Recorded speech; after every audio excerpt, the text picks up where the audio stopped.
দর্শক বন্ধুরা, আপনারা দেখছেন West Bengal news YouTube channel সাদা বাংলায় রাজনীতির কথা। সরাসরি চোখ রাখবো আজকের বাছাই করা 10টি গুরুত্বপূর্ণ খবরে। তার আগে আপনাদের কাছে ছোট্ট একটি অনুরোধ, ভিডিওটিতে লাইক করবেন, চ্যানেলটিতে নতুন ভিজিট করলে অবশ্যই চ্যানেলটি সাবস্ক্রাইব করে পাশের বেল আইকনটি প্রেস করে রাখবেন প্রতিদিনের গুরুত্বপূর্ণ সংবাদগুলি সবার আগে পাওয়ার জন্য। নন্দীগ্রামে অশান্তির ছক তৃণমূলের, বাড়াবাড়ি করলেই চরম টাইট, হুঁশিয়ারি শুভেন্দু অধিকারী। তৃণমূল এমন একটা ভাব দেখায় যেন রাজ্যটা তাদের জমিদারি, তারা যা খুশি তাই করতে পারে।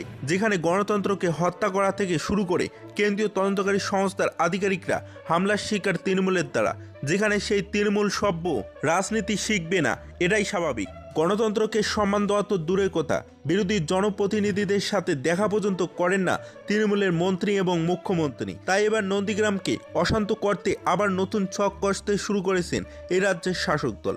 যেহেতু নন্দীগ্রামের বিধায়ক রাজ্যের বিরোধী দলনেতা শুভেন্দু অধিকারী, এবং এই নন্দীগ্রামের শুভেন্দুবাবু নিজের কারিশমায় বিগত পঞ্চায়েতে প্রচুর সন্ত্রাস সত্ত্বেও বিজেপিকে জয় পাইয়ে দিয়েছেন, তাই তৃণমূলের এখন গা জ্বালা শুরু হয়েছে। শুভেন্দু অধিকারীকে জব্দ না করতে পেরে এখন বিজেপির দখলে থাকা নন্দীগ্রামের পঞ্চায়েতগুলোর সামনে বিক্ষোভ প্রদর্শন করে তৃণমূল খবরের শিরোনামে আসার পরিকল্পনা করেছেন। এদিন সাংবাদিকরা এক তৃণমূল নেতার বক্তব্যকে হাতিয়ার করে শুভেন্দু অধিকারীকে এক প্রশ্ন করেছিলেন, আর সেই প্রশ্নের উত্তর দিতে গিয়ে শুভেন্দুবাবু শোনালেন প্রতিরোধের কথা। শুধু তাই নয়, সেই তৃণমূল নেতাকে কার্যত চ্যালেঞ্জ ছুড়ে দিয়ে তার যদি ক্ষমতা থাকে তাহলে তিনি এই বিক্ষোভ প্রদর্শন করে দেখান বলে হুঁশিয়ারি দিলেন তিনি। আর বিরোধী দলনেতার এই বক্তব্যের পর তৃণমূল এমনিতেই যে দুর্নীতি করেছে, তাতে আরও কোন কোন নেতার নাম আসবে তা নিয়ে তারা প্রচণ্ড ভয়ে রয়েছে।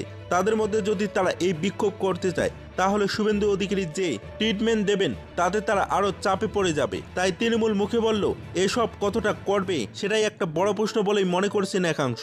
প্রসঙ্গত, এই দিন নন্দীগ্রামের অমর শহীদদের প্রতি শ্রদ্ধা জানাতে গিয়ে শুভেন্দু অধিকারীকে তৃণমূল নেতার বক্তব্যের হাতিয়ার করে সাংবাদিকরা প্রশ্ন করেছিলেন, আর সেই প্রশ্নের উত্তর দিতে গিয়ে তিনি বলেছিলেন, করে দেখুক না, যদি ওদের বাপের নাম ঠিক থাকে তাহলে ওইসব করবে।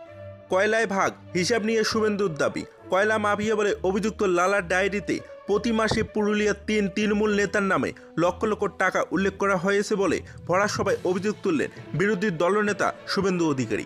গত কয়েকদিন ধরে শুভেন্দুর বিরুদ্ধে তোপ দেখে আসছিলেন জেলা পরিষদের সহ সভাধিপতি তৃণমূলের সুজয় বন্দ্যোপাধ্যায়। শনিবার ঝালদার হাটতলা ময়দানের সভা থেকে সুজয়ের বিরুদ্ধেও পারলে তার আগামী দিনের সভা আটকানোর চ্যালেঞ্জ ছুড়লেন শুভেন্দু অধিকারী। এতদিন লালার ডায়েরিতে ওই 3 তৃণমূল নেতার নাম রয়েছে বলে অভিযোগ করে এসেছেন শুভেন্দু অধিকারী। ঘটনাচক্রে তাদের মধ্যে সুজয়কে ইতিপূর্বেই ইডি জিজ্ঞাসাবাদের জন্য দিল্লিতে ডেকেছিল। যদিও অভিযোগ যে সত্য নয়, তাই ইডিকে তথ্যসহ জানিয়ে এসেছেন বলে দাবি করেছিলেন সুজয়। এবং তবে এই দিন আরও এক ধাপ এগোলেন শুভেন্দু অধিকারী। শুভেন্দু বললেন, লালার ডায়েরির 397 নম্বর পাতায় লেখা সুশান্ত মাহাতোর প্রতি মাসে 2 লক্ষ টাকা, 384 নম্বর পাতায় লেখা প্রাক্তন মন্ত্রী শান্তিরাম মাহাতো প্রতি মাসে 10 লক্ষ টাকা, 376 নম্বর পাতায় লেখা সুজয় বন্দ্যোপাধ্যায় প্রতি মাসে 6 লক্ষ টাকা।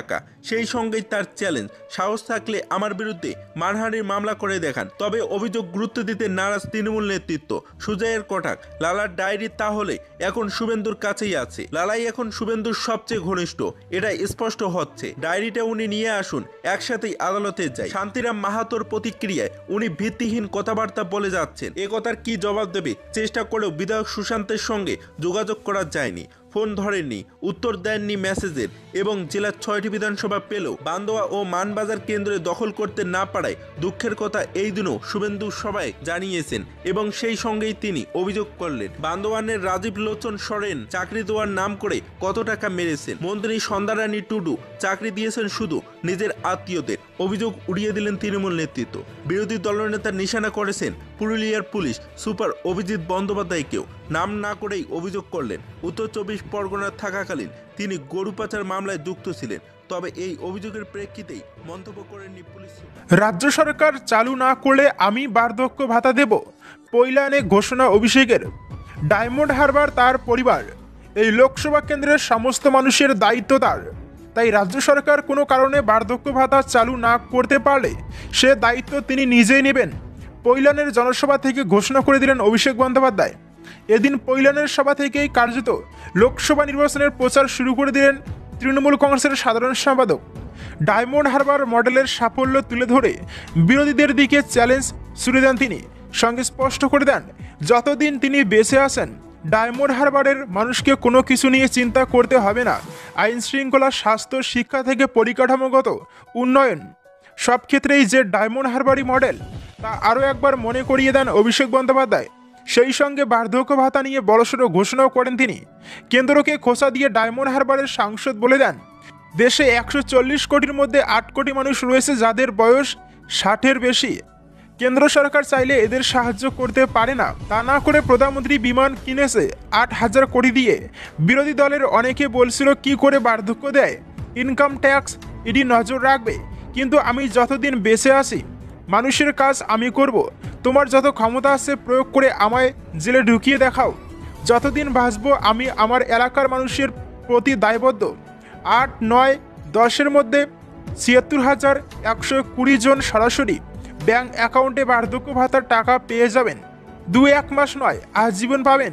এরপরই যোগ করেন, আমার বিশ্বাস রাজ্য সরকার শীঘ্রই বার্ধক্য ভাতা শুরু করবে। আর রাজ্য কোনো কারণে শুরু না করতে পারলে যতদিন আমি বেঁচে আছি চিন্তা করতে হবে না। জনসভা থেকে কেন্দ্রের বিজেপি সরকারের বিরুদ্ধেও তোপ দাগতে ছাড়েননি তিনি। বলে দেন, বাংলায় হেরে গিয়ে বাংলা মানুষের 100 দিনের কাজ বন্ধ করে দিয়েছে, কিন্তু আমি যতদিন বাঁচব কাজ করে যাব, এটা আমার দায়িত্ব। মমতার একমাত্র লক্ষ্য নিজের পরিবারকে বাঁচানো। ব্রিগেড থেকে অভিষেককেও কটাক্ষ সেলিমের। ব্রিগেডের ময়দান থেকে আক্রমণাত্মক বক্তব্য রাখলেন সিপিএম নেতা মোহাম্মদ সেলিম। রাজ্যের মুখ্যমন্ত্রী মমতা বন্দ্যোপাধ্যায় ও তৃণমূল সাংসদ অভিষেক বন্দ্যোপাধ্যায়কে একের পর এক আক্রমণাত্মক মন্তব্য করলেন সেলিম। রাজ্যের দুর্নীতি থেকে সুজয় কৃষ্ণ ভদ্র, তার বক্তব্যে উঠে এলো একাধিক প্রসঙ্গ। মমতা বন্দ্যোপাধ্যায়ের এখন একটাই লক্ষ্য, নিজের পরিবারকে বাঁচানো। এমনই কটাক্ষ করলেন মোহাম্মদ সেলিম। মহাভারতে যুধিষ্ঠির পাশা খেলায় সব কিছু বাজি ধরেছিলেন, মমতা বন্দ্যোপাধ্যায় একইভাবে বাংলার ভবিষ্যৎ, যৌবন, সম্প্রীতি, কৃষি, শিল্প, স্বাস্থ্য সব কিছু বাজি ধরেছেন। এমনই কথা শোনা গেল সিপিএম নেতার গলায়। বাম নেতার বক্তব্যের একটা বড় অংশ জুড়ে ছিল তৃণমূল কংগ্রেসের দুর্নীতি প্রসঙ্গ। সেখানে সুজয় কৃষ্ণ ভদ্র ওরফে কালীঘাটের কাকুর প্রসঙ্গ উঠে এসেছে। এছাড়াও এসেছে অভিষেক বন্দ্যোপাধ্যায়, পার্থ চট্টোপাধ্যায়, জ্যোতিপ্রিয় মল্লিকদের নাম। তার নিশানায় ছিলেন বাংলার মুখ্যমন্ত্রী মমতা বন্দ্যোপাধ্যায়। অভিষেক বন্দ্যোপাধ্যায় একাধিক আদালতের একাধিক বেঞ্চে আবেদন করছেন রক্ষা কবচের জন্য।